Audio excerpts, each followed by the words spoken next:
Pedir que estemos disfrutando de la palabra del Señor, de la presencia del Señor, pero también de la presencia, de la compañía de cada uno de nuestros hermanos y hermanas que tenemos la bendición de poder ver este día.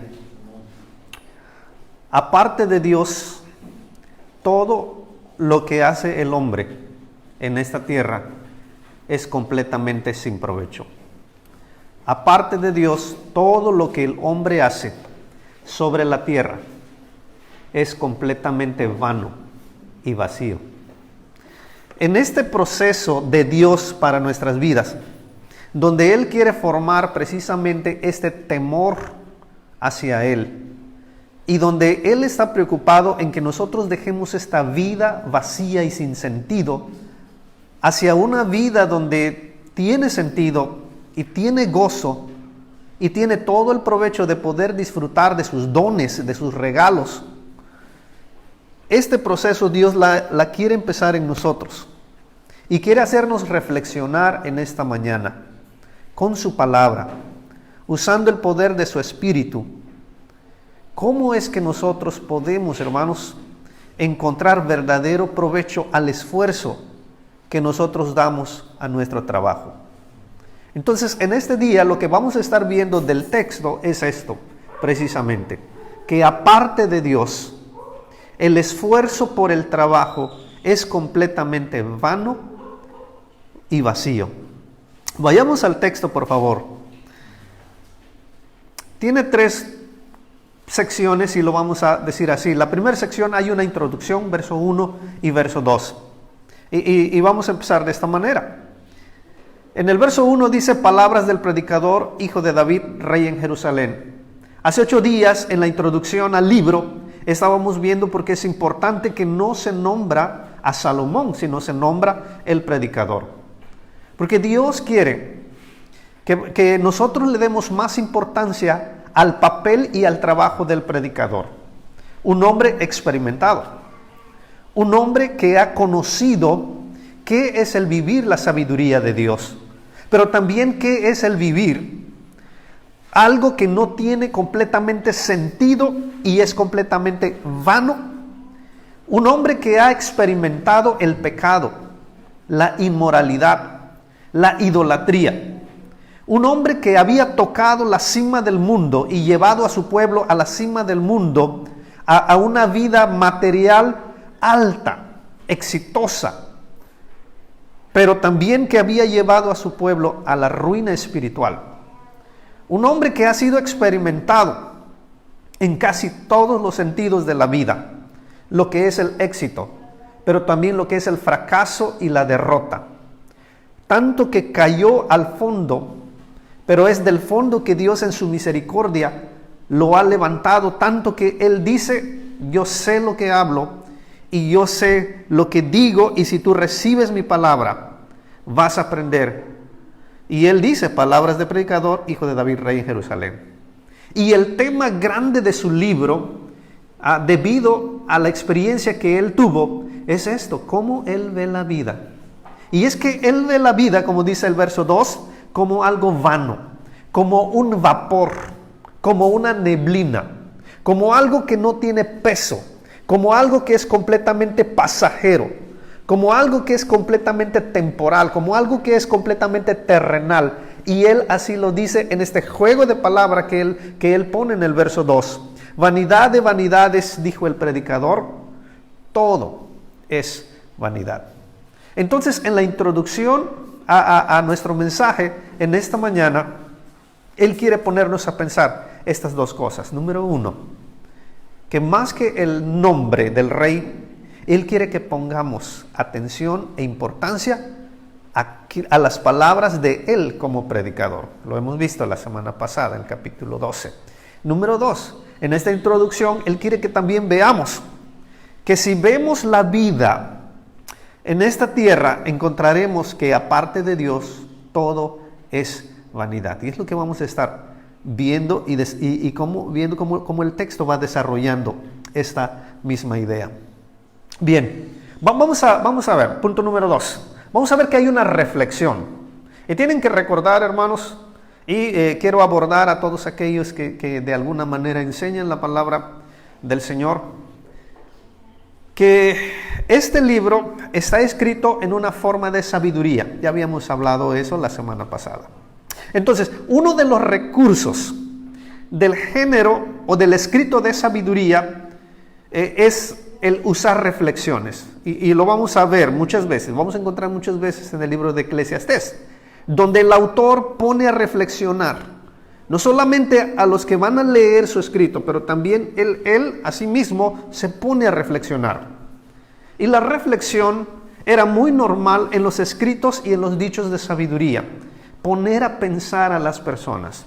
Y esto es lo que vamos a encontrar en el verso 3, que el autor busca usar el recurso de la reflexión para hacernos pensar sobre sus palabras.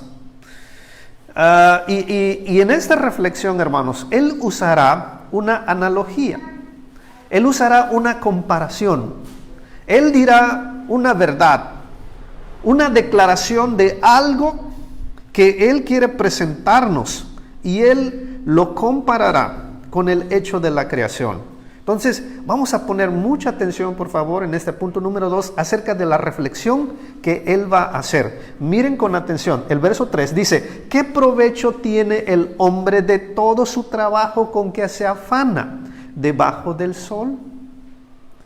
¿Qué provecho? ¿Qué ganancia? Y hermanos, gracias a Dios que estamos aquí en esta mañana. Porque se dice que México es una nación de trabajadores, duros, esforzados.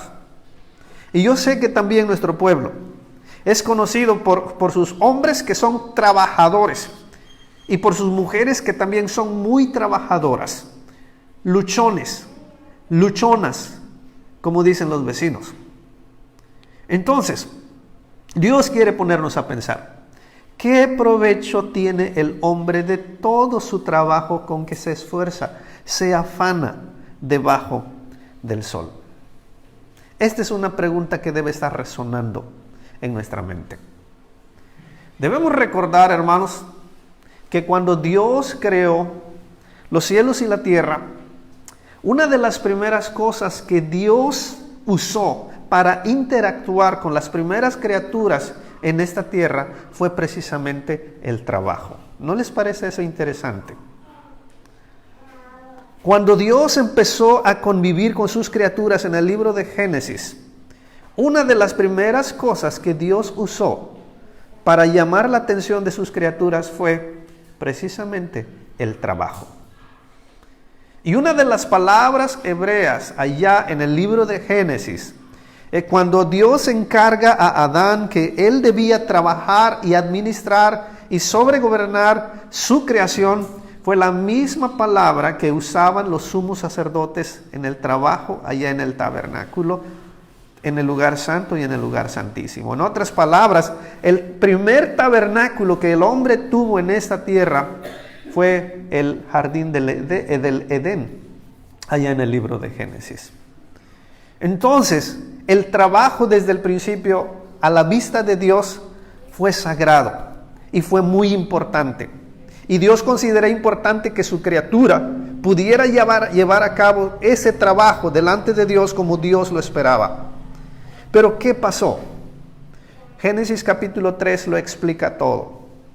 Que por la desobediencia de un hombre, la muerte pasó a todos los hombres por cuanto todos pecaron. Y fue así como el pecado se introdujo al mundo. Y el trabajo entonces se echó a perder. Y en esa situación donde Dios llama a cuenta a Adán y a la mujer, Dios le dice al hombre que él trabajaría durísimo para labrar la tierra, que él comería con el sudor de su frente. El trabajo que una vez Dios le encargó había sido contaminado por la presencia del pecado, en específico la desobediencia a su palabra. Y desde ese punto de Génesis capítulo 3, todo trabajo en sí es completamente vano. Tanto así que cientos de años después, este rey experimentado o este predicador sabio, él nos dice: ¿qué provecho tiene el hombre de todo su trabajo con que se esfuerza debajo del sol? Esta es la reflexión que Dios trae a nuestras mentes en esta mañana. ¿Cómo vemos nuestro trabajo? ¿Cuál es el propósito de nuestro trabajo? ¿Cómo quiere Dios que nosotros veamos el esfuerzo que hacemos? Ustedes que son muy trabajadores, ¿cómo quiere Dios que ustedes reaccionen, que ustedes se comporten cuando ustedes se esfuerzan muchísimo por trabajar? Esta es una reflexión que Dios trae y quiere que nosotros lo llevemos a lo más profundo de nuestra mente, que pueda afectar nuestra voluntad y que posteriormente, hermanos, podamos responder a Dios como Él quiere que respondamos. Pero para empezar, Él trae esta reflexión a nuestras vidas. Y para que entendamos mejor, Él va a usar esta analogía de la creación. Y antes de que veamos la creación, hermanos, permítanme decirles que el autor aquí, que el predicador aquí, él no hablará del poder de Dios como creador. Él no hablará de la sabiduría de Dios como sustentador de la creación. Él no hablará de las bondades de la creación. Quiero que entiendan. El autor usará esta analogía para otro propósito. Repito, será una analogía, una comparación cruda. Será una comparación agria. Será una comparación fea. No está cuestionando ni dudando acerca del poder de Dios como creador, ni sabio como sustentador. No nos confundamos, por favor. Veamos con atención cómo usará Él esta analogía de la creación para fortalecer su argumento sobre la reflexión que ha traído a nosotros en esta mañana. Entonces, el predicador busca que el pueblo de Israel hace miles de años pudiera despertar. ¿Cómo estaba el pueblo de Israel? El pueblo de Israel estaba experimentando una vida secular muy preocupada y muy desesperada en cuanto al dinero, en cuanto al vestido, en cuanto a la comida, en cuanto a los negocios. Él quiere llamar la atención de sus paisanos judíos. Y es el Espíritu también que trae esto a nuestras vidas y quiere volver a llamar nuestra atención en esta mañana en pleno siglo XXI. Porque puede que sea la misma situación. Y Él usará esta analogía. Empecemos primero con la tierra. Vamos a ver esta analogía, esta comparación de la creación de Dios. Primero, con la tierra. Si ustedes ven, el verso 4 dice, generación va y generación viene, más, pero la tierra sigue siendo la tierra. En otras palabras, y créanme, así lo veo. Personas nacen, crecen, hacen su vida, se mueren y se van. Viene otra generación. Nacen, crecen, hacen su vida, mueren y se van. Viene otra generación. Nacen, crecen, hacen su vida y se mueren. ¿Qué pasa con la tierra, hermanos? Sigue. Vean ustedes, el sol. Que es lo que nosotros podemos comprobar ahorita. Verso 5 dice, sale el sol en el oriente, hace su trabajo durante todo el día. ¿Y qué pasa ya en la tarde, hermanos? Se vuelve a poner. ¿Y qué dice el predicador? Y una vez que él ya se oculta en la tarde, ya que hizo su trabajo, hizo su trabajo todo el día y ahora está al final de su trabajo en la tarde, se oculta. ¿Y qué hace en la noche el sol? Él sigue trabajando. Dice el texto, vuelve, se apresura. Miren la palabra que usa el predicador. Se apresura a regresar al lugar de donde se levanta. En otras palabras, ¿qué vemos? ¿Qué vemos, hermanos, en el sol? Todos los días sale, hace su trabajo, se esconde. ¿Y qué hace en la noche? Se estresa a regresar por donde va a salir al siguiente día. ¿Qué hace al siguiente día, hermanos? exactamente lo mismo. Círculos y círculos y círculos y círculos. O, ¿qué les parece a ustedes? El viento. Nosotros conocemos bien el viento. El viento a veces sale del sur y corre hacia el norte. A veces sale del norte y corre hacia el sur. Dejen que el predicador nos lo diga. Dice el verso 6. El viento tira hacia el sur y rodea al norte. Va girando seguido y a sus giros vuelve el viento de nuevo. ¿Qué vemos que hace el viento, hermanos? Cuando trabaja, ¿qué hace el viento, hermanos? Una y otra vez, más de lo mismo, más de lo mismo, más de lo mismo, más de lo mismo. Nosotros que llevamos buenos años viviendo en esta tierra, sabemos lo que el predicador quiere decir. Sabemos cuándo es el sur, sabemos cuándo es el norte, sabemos cuándo sopla, sabemos cuándo no sopla, sabemos cuándo va a empezar el sur, sabemos cuándo va a empezar el norte.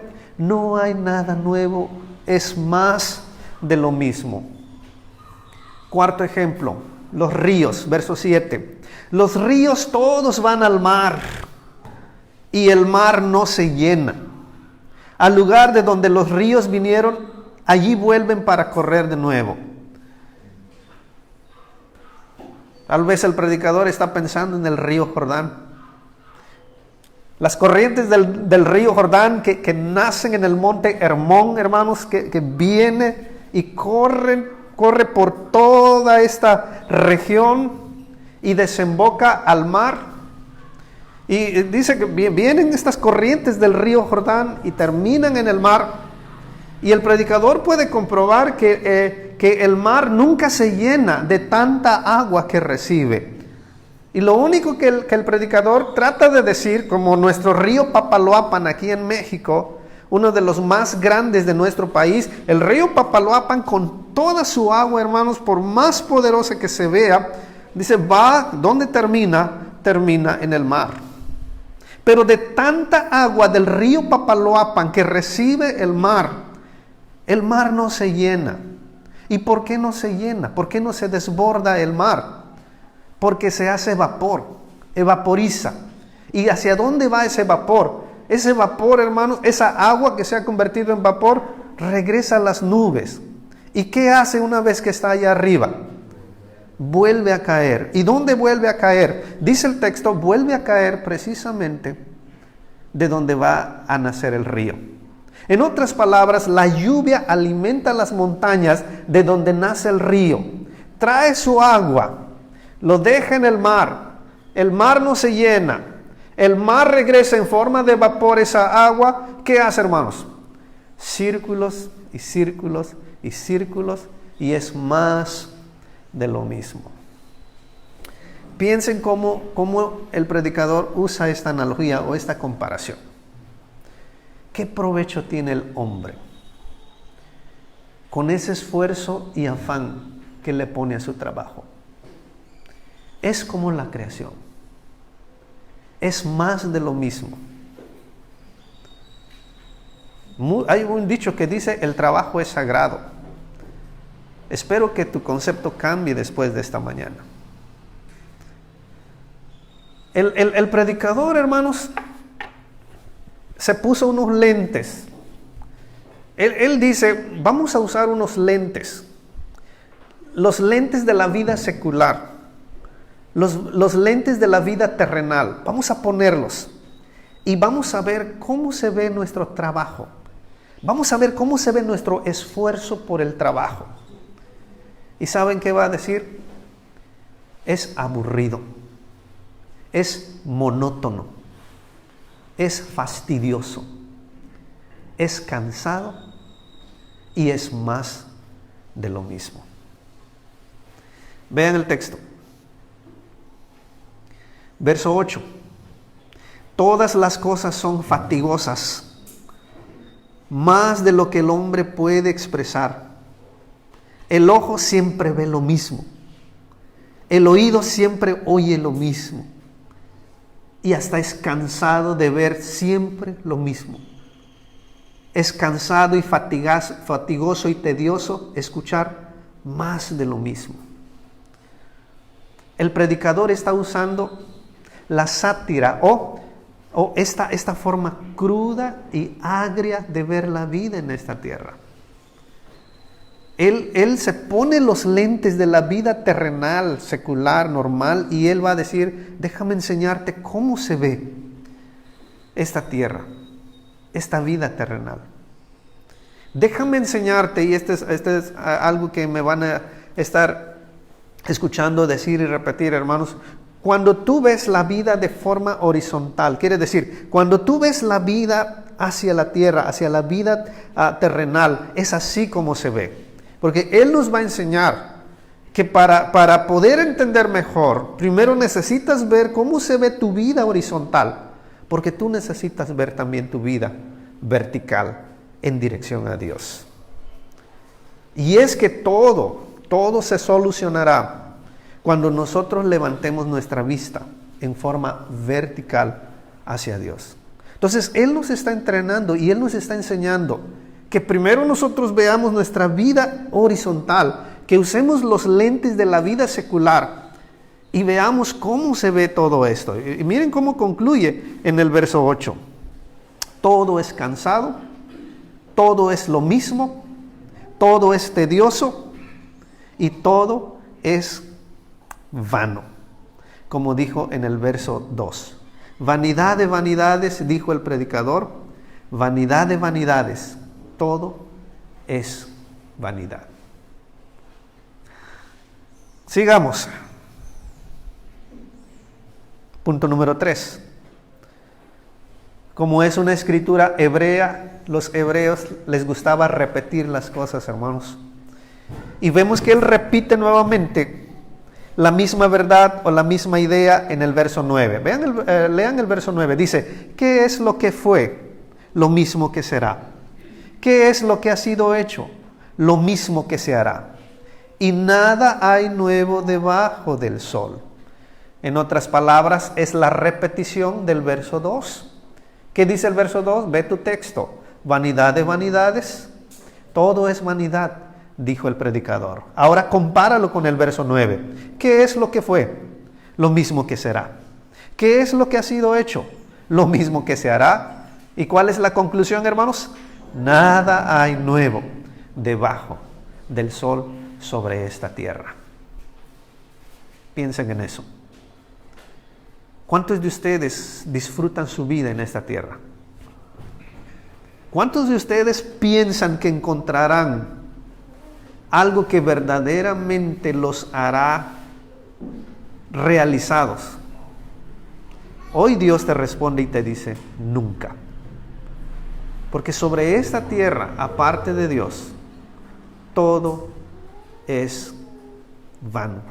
Y es más de lo mismo. Y en realidad no hay nada nuevo debajo del sol. Si pudiera alguien decir, es como si el predicador estuviera diciendo, alguien está objetando, alguien no está de acuerdo. Y él me pregunta, pues, ¿qué hay? ¿Qué hay? Dice, ¿qué es lo que fue? Y el predicador va a responder, no hay nada nuevo. Todo es lo mismo. Hermanos, el ser humano piensa que al esforzarse, que al buscar realizar sus sueños en esta tierra, piensa en su mente y piensa en su corazón que Él dejará un recuerdo, que Él dejará una memoria, que Él dejará algo para que no lo olviden. No es coincidencia que conozcamos diferentes tipos de monumentos de grandes personalidades que la historia ha tenido. ¿Dónde están? Es la pregunta. ¿Dónde están ellos? Y sí, hermanos, el ser humano así es. Por un rato, o a veces por un buen rato, ellos recuerdan y ellos respetan la memoria de alguien, de algún logro que dejó. Llámense los héroes de la patria. Llámense los artistas internacionales. O llámense los deportistas más renombrados. Gente que se esforzó muchísimo y tal vez dejó algún tipo de recuerdo, pero seamos sinceros. Después de 10 años, después de 20 años, dice el texto, nadie se va a acordar lo que hizo, lo que lograron. Hay una historia, el famoso cuarteto de Inglaterra, los Beatles. Hasta ahora hay mucha gente que escucha su música, pero su líder dijo esto cuando ellos llegaron a un país. Dijo: el cristianismo morirá pronto, pero las canciones de los Beatles nunca morirán. Somos más famosos que Jesucristo. Y obviamente él murió, lo mataron. Y sí tuvo en parte razón. Sus canciones hasta hoy día se siguen escuchando, pero déjame decirte algo. Las personas que lo escuchan ahora son las personas que ya van de salida. ¿Sí me entienden? No son los jóvenes. ¿Qué significa esto? Que las personas que escuchan su música son las personas grandes y ya mayores. ¿Qué significa esto? Generación va, generación viene. Las nuevas generaciones empiezan a olvidar quién fue John Lennon y el grupo que él comandaba. Cuando él dijo somos más famosos que Jesucristo, él cometió esta gran equivocación que el predicador está dando por sentado en nuestro texto. Dice: ¿qué hay nuevo debajo del sol? En sí no lo hay, todo es lo mismo, todo será borrado. Vean por favor, dice: ¿qué es lo que fue? Lo mismo que será. ¿Qué es lo que ha sido hecho? Lo mismo que se hará. Y nada hay nuevo debajo del sol. Dice: ¿hay algo de que se puede decir, he aquí, esto es nuevo? Ya fue en los siglos que nos han precedido.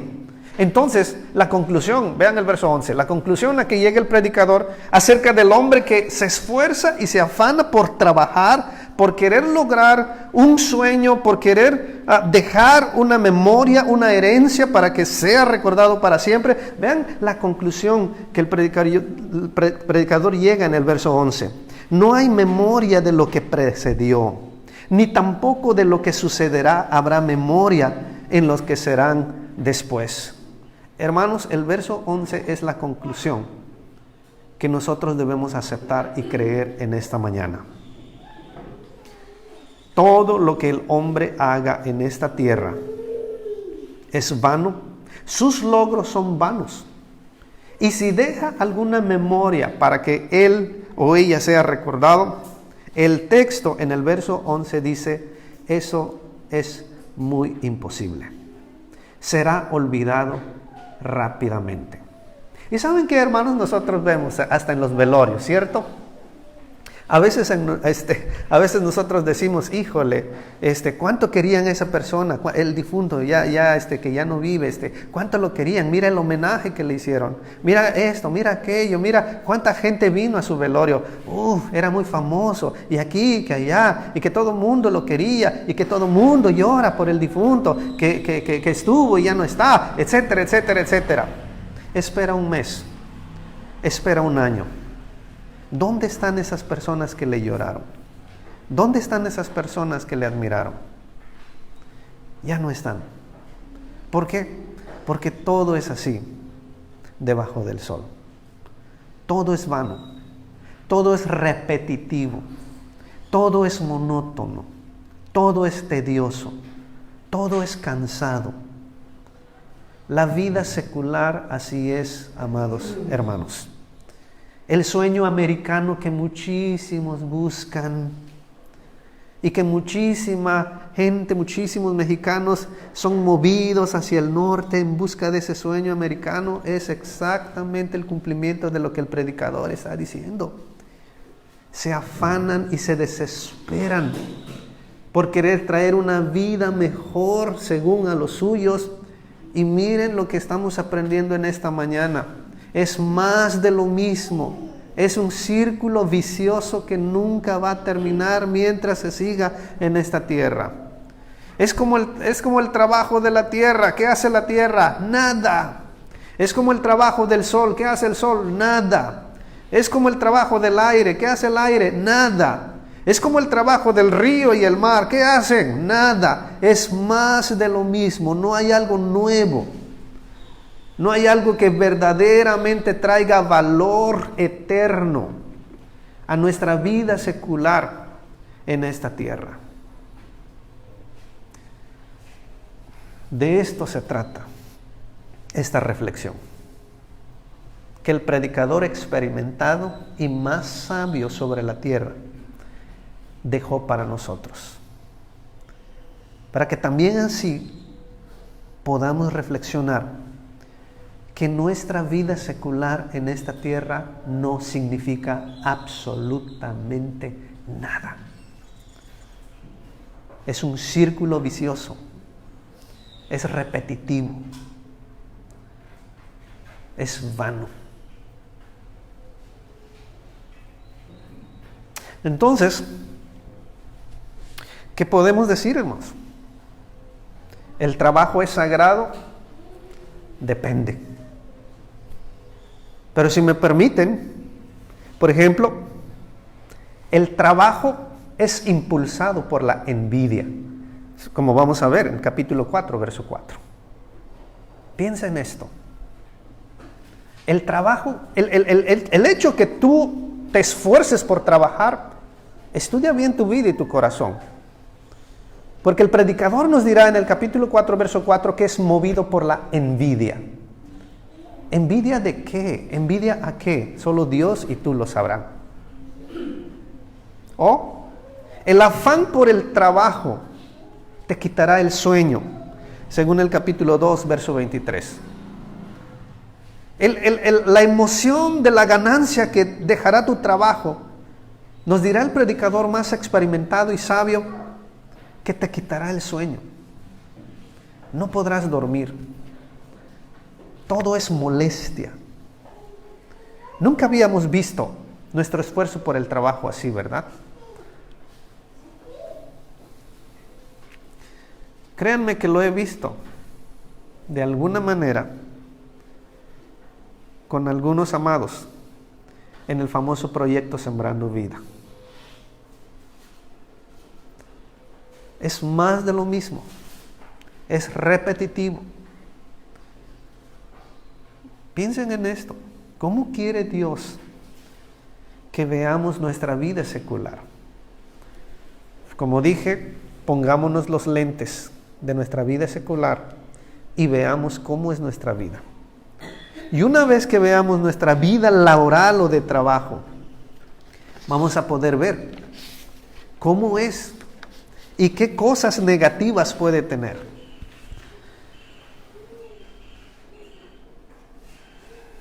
En conclusión, nuestro trabajo será borrado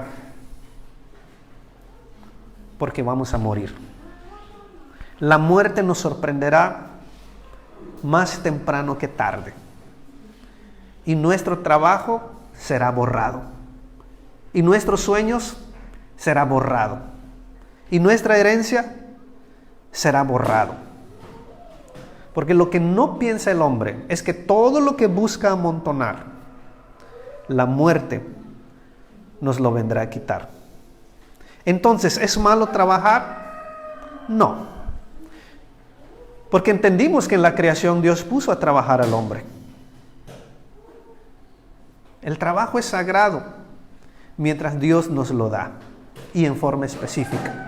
Pero no debemos olvidar que el pecado entró a este mundo y esto vino a contaminar aún lo sagrado del trabajo. Pensemos en esto, hermanos. Pensemos que Dios podría tener algo nuevo para nosotros. Entonces, déjame concluir en esta primera parte de la predicación con esto. Tu afán y tu esfuerzo por el trabajo debajo del sol no significa absolutamente nada si no es hecho para Dios y no es hecho para la edificación de su reino. No importa que tengas un buen sueldo, no importa que tengas vacaciones pagadas, no importa que tengas prestaciones, no importa que tengas un buen seguro, no importa que tengas un título, no importa que estés de lo más cómodo posible, pero sin Dios no significa absolutamente nada y la muerte te quitará todo eso. Esta es la realidad que tú debes recibir del Señor y del texto en esta mañana para reflexionar acerca de tu vida. ¿Qué es tu vida debajo del sol?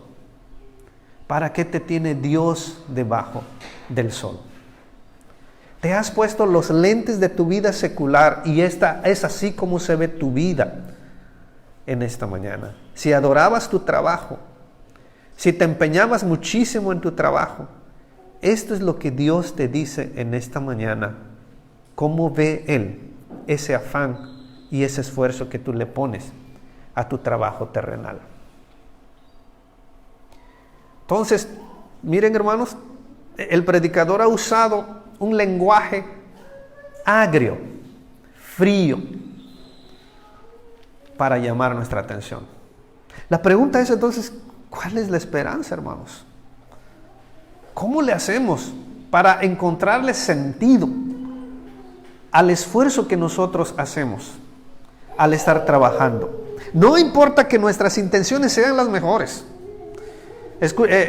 ¿Conocen ese dicho, hermanos? Todo mundo, o este mundo está lleno de buenas intenciones. Y como dice también el dicho, el fin jamás justificará los medios. Dios nos ha enseñado cómo es nuestra vida secular. Y Él nos ha dicho, todo es repetitivo, todo es monótono, todo es más de lo mismo, no es algo nuevo. Todo es completamente vano. Entonces, ¿cuál es la solución, amados hermanos? Y aquí viene la segunda parte de la predicación. Si hemos usado los lentes de una vida secular, vamos a usar los lentes del Evangelio. Y esta es la solución. El que nosotros veamos ahora acerca de forma vertical cómo Dios ve las cosas. Y Él nos va a decir, vamos a basarnos por favor del verso 9. Vayan conmigo allá, verso 9. ¿Qué es lo que fue? Lo mismo que será. ¿Qué es lo que ha sido hecho? Lo mismo que se hará. Y nada hay nuevo debajo del sol. Esta es la conclusión a que nos llevó el predicador. No hay nada nuevo debajo del sol. Todo es vanidad. Sin embargo, amados hermanos, apareció una luz de esperanza en el mundo. Algo nuevo. Ahora sí. La llegada del Hijo de Dios. La llegada del Mesías de Israel. Escuchen sus palabras cuando Él se dirige a los judíos y les dice, ustedes son de esta tierra, ustedes son de abajo, yo he venido de arriba. Escuchen sus palabras cuando Él dice, mi Padre ha estado trabajando desde la creación, y luego Él dice, y yo hasta ahora estoy trabajando. Escuchen lo que dice cuando Él dice, yo nada hago por mí mismo, a menos que yo lo vea haciendo al Padre, y todo lo que yo vea haciendo de Él, yo asimismo lo hago. Él trae esto algo nuevo, hablando del trabajo. Hay un nuevo trabajo que Él ha empezado. Ahora sí hay algo nuevo que Él ha iniciado con su aparición en este mundo. Y cuando Él empieza desde pequeño, desde que tenía 12 años, que sus papás lo perdieron en la fiesta allá en Jerusalén, que la visita ascendía a 3 o a 4 millones de visitantes allá en el templo de Jerusalén, ¿cómo no se va a perder el niño Jesús?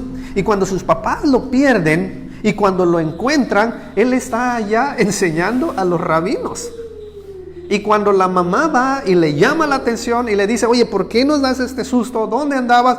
¿Se acuerdan qué dijo el niño Jesús a los 12 años? Porque me molestas. ¿No sabes que es necesario que yo esté en los negocios de mi Padre? Con la aparición de Él en esta tierra, debajo del sol, Él inició algo nuevo en realidad. Algo de lo alto. Un trabajo completamente nuevo y diferente. Un trabajo que se va innovando. Un trabajo que va renovándose, hermanos. Y ese trabajo tiene que ver con la salvación. de nuestras almas. Tiene que ver con algo que Dios le agrada. Tanto que en 1 de Corintios capítulo 15 verso 58, escuchen lo que el apóstol escribió. Ahora, hermanos, dice, su trabajo en el Señor no es en vano. Y este es el antídoto al veneno del trabajo secular en esta tierra. El apóstol Pablo, apóstol de Jesucristo, es atrevido a declarar estas palabras en su carta y él dice, ahora, hermanos, su trabajo en el Señor no es en vano. Por supuesto que el trabajo es sagrado mientras se hace en el Señor, y ahorita vamos a ver, y para los propósitos de Dios. Cristo en nuestras vidas le da un nuevo rumbo a nuestras vidas, le da un nuevo destino. Con Cristo nada de nuestro trabajo es en vano, porque está completamente dedicado a Él. Por ejemplo, Él nos dice en Mateo capítulo 16, verso 26, ¿de qué sirve ganar todo el mundo y perdemos nuestras almas? Y no solamente dice eso, hermanos. Vean por favor, vayan, vale la pena que veamos esto, invirtamos algunos minutos. Lucas capítulo 12, vayan a Lucas capítulo 12, por favor. Rápidamente, hermanos. Lucas capítulo 12.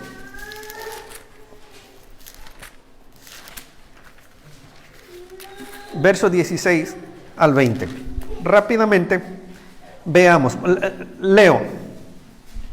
También les refirió una parábola diciendo, la heredad de un hombre rico había producido mucho, y él pensaba dentro de él mismo o con él mismo diciendo, ¿qué haré? Porque no tengo dónde guardar mis frutos. Tengo mi aguinaldo, mis prestaciones, mi esto, mi aquello, aquí, allá, tengo mi tarjeta llena. Y dijo, esto haré, derribaré mis graneros y los edificaré mayores, y allí guardaré todos mis frutos y mis bienes, y diré a mi alma, alma, muchos bienes tienes guardados para muchos años, el sueño americano.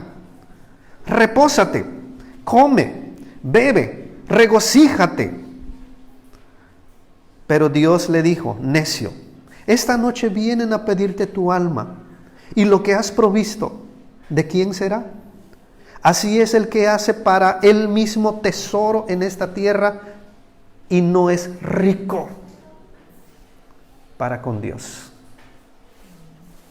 Gracias a Dios que mis dos hijas están escuchando. Ellas sueñan con una carrera y espero en Dios que lo logren. Pero miren lo que dice el texto, hermanos. ¿De qué sirve amontonar todo? ¿De qué sirve buscar la felicidad para uno en esta tierra? ¿De qué sirve guardar y ahorrar si vendrá la muerte? ¿Y saben qué es peor, hermanos? Y se cumple el dicho mexicano, ¿no es así? Nadie sabe para quién trabaja. Ahorita en la conclusión nos lo dirá un poco más crudo y frío acerca de esto. Pero miren, es Jesús que seguramente está pensando en Eclesiastés. Y él trae estas palabras, dice, ¿de qué sirve para el hombre que gane todo el mundo y va a perder su alma? ¿De qué sirve que se dedica a buscar su felicidad? ¿De qué sirve que se dedica a vivir para él mismo? ¿De qué sirve que amontone riquezas y empleos y salarios? ¿De qué sirve? Va a morir y otros van a aprovecharse de todo lo que él se haya esforzado. Hermanos, fue el mismo Señor Jesús quien trabajó esta nueva verdad. Él empezó algo nuevo, un trabajo completamente nuevo, un trabajo con ganancias eternas, un trabajo que principalmente agrada a Dios, un trabajo que no se apolilla, un trabajo que no se acaba, un trabajo que no es repetitivo, un trabajo que no es monótono, un trabajo que no es cansado. ¿Se acuerdan sus palabras? Dice, todo el que esté trabajado y cansado, ¿qué dice él? Venga a mí y yo le voy a dar reposo. Lleven mi yugo sobre ustedes y verán que no es cansado, no es pesado, no es monótono. No es repetitivo como la vida en este mundo. Amados hermanos, gracias a Dios que Él ha venido a traer y a iniciar un nuevo trabajo. Y esta es la solución a esa reflexión muy cierta, pero muy cruda de Eclesiastés capítulo 1. Ahora vamos a la aplicación, por favor. Entonces, número 1, cree en el Señor Jesucristo y serás salvo. Dedica tu trabajo al Señor Jesucristo y entonces tendrá sentido tu esfuerzo por el trabajo. Pero espérame, porque hay muchos cristianos que lo malentienden. Siguen amontonando riquezas, siguen amontonando inversiones, pero para ellos mismos. Y este no es el punto. ¿Qué te parece si te llevo a un escrito del apóstol Pablo, allá en 1 Corintios capítulo 3, rápidamente? 1 Corintios capítulo 3, verso 9 al verso 14. Déjenme leerlo, por favor, en lo que lo encuentran. Pero miren, esta es la aplicación para nosotros. Dice, porque nosotros, dice el apóstol, somos colaboradores de Dios. O sea, somos juntamente compañeros en el trabajo con Dios. Y ustedes son labranza de Dios. Ustedes, la iglesia, son un edificio de Dios conforme a la gracia de Dios que me ha sido dada. Yo como apóstol, como arquitecto, como aquel que puso el fundamento, quien es Jesucristo. Y otro es el que va poniendo las hiladas de bloc encima para que cada uno mire cómo también está edificando esta casa. Verso 11, porque nadie puede poner otro fundamento que el que está puesto, el cual es Jesucristo. O sea, en esta casa que se llama iglesia, el fundamento y el cimiento es Jesucristo. Verso 12, y si sobre este fundamento alguno edificare oro, plata, piedras preciosas, madera, heno, hojarasca, la obra de cada uno se hará manifiesta porque el día la declarará. Pues por el fuego será revelada y la obra de cada uno cual sea, el fuego la probará. Si permaneciere la obra de alguno que sobreedificó, recibirá recompensa. Si la obra de alguno se quemare, él sufrirá pérdida, si bien él mismo será salvo, aunque así como por fuego. Aquí está la aplicación para nosotros en este día. Pon mucha atención. A menos que el esfuerzo de tu trabajo sea dedicado a la edificación del reino de Dios, tu esfuerzo tiene valor y no es en vano. Y Pablo nos ayuda a entender esto acá. El reino de Dios es la iglesia. Tú y yo deberíamos estar trabajando para la edificación del reino de Dios, no para nosotros mismos.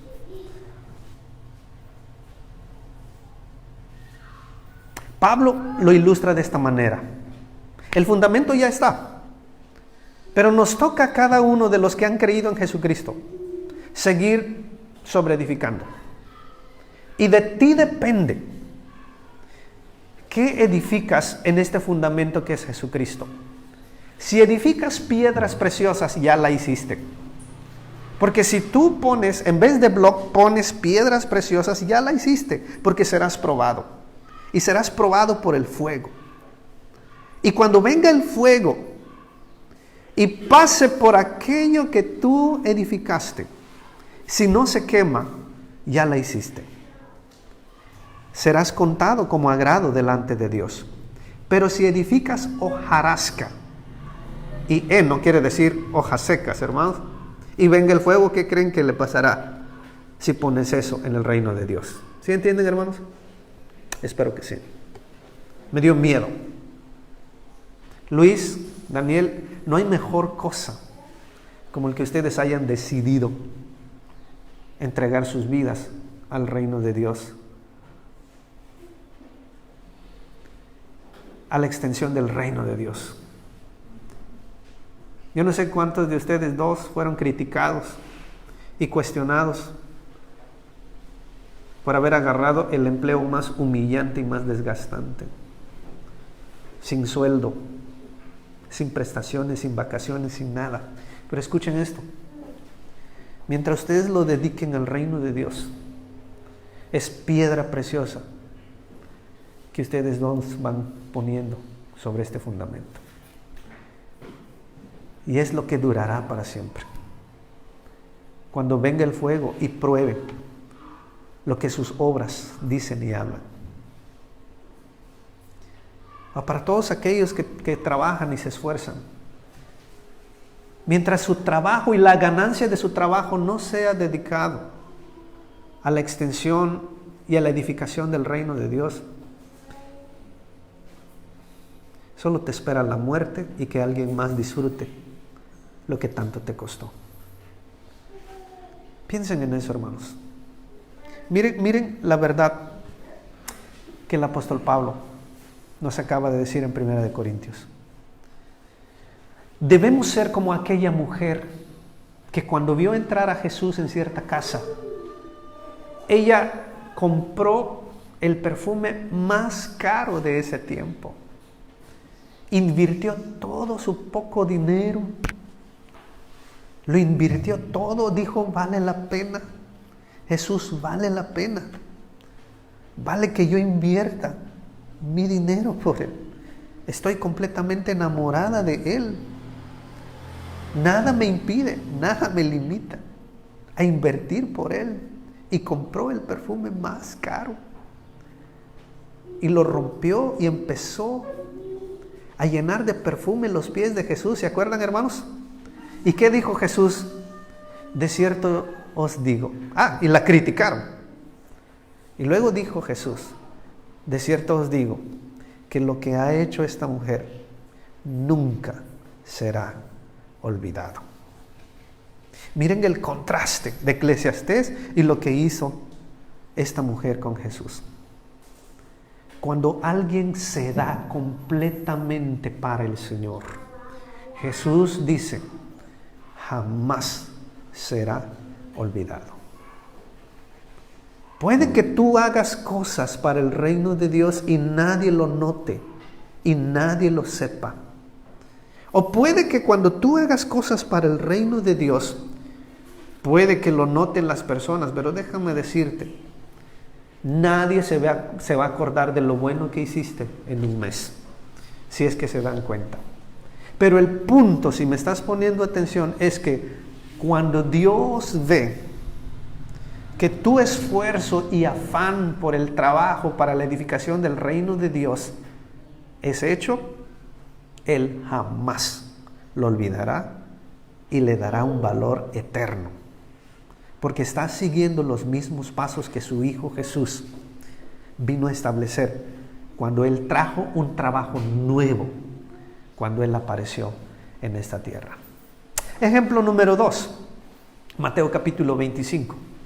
Jesús está hablando de cómo será el fin del mundo. Y Jesús está hablando cómo será el juicio de las naciones. Y Él pone una ilustración y dice, más o menos será así. Juntará a los cabritos y los separará de las ovejas. A las ovejas pondrá a su derecha y a los cabritos a su izquierda. ¿Se acuerdan? Y dice, y el Hijo del Hombre empezará a hablar con los que están a su derecha, las ovejas. ¿Qué les dirá?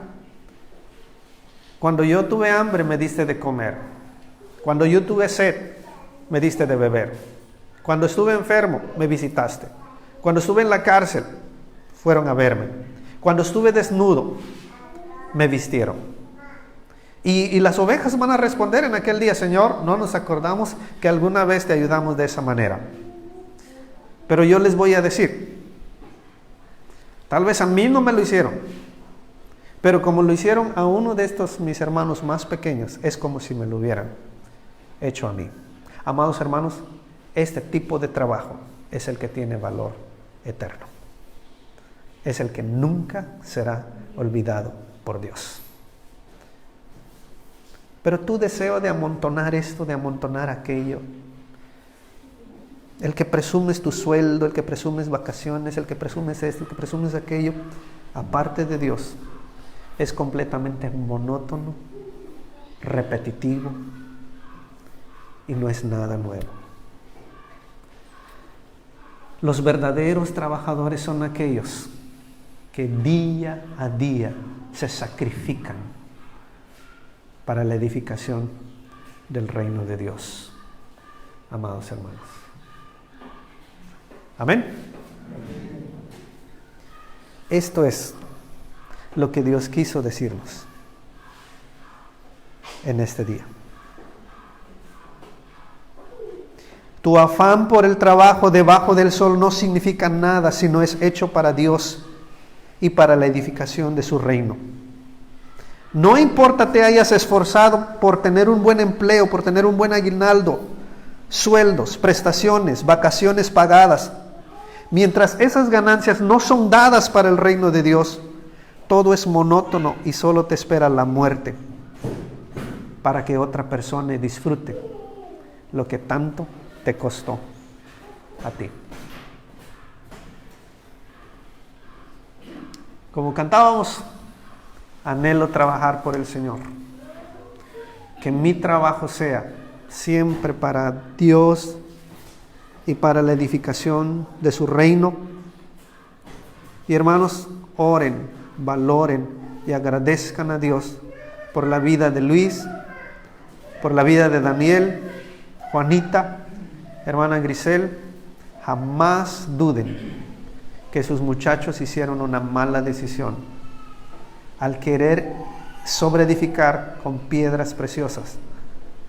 Aunque en esta vida secular no encuentren absolutamente nada y les vaya como en feria, que espero que no. Pero como Jesús le dijo a Marta acerca de su hermana María, ellos han escogido esa buena parte. Pero que todos nosotros en esta mañana, en este mismo momento, queramos entregar nuestro esfuerzo por el trabajo en Cristo y para la edificación del reino de Dios. Vamos a orar. Hermano Moy, nuevamente le pido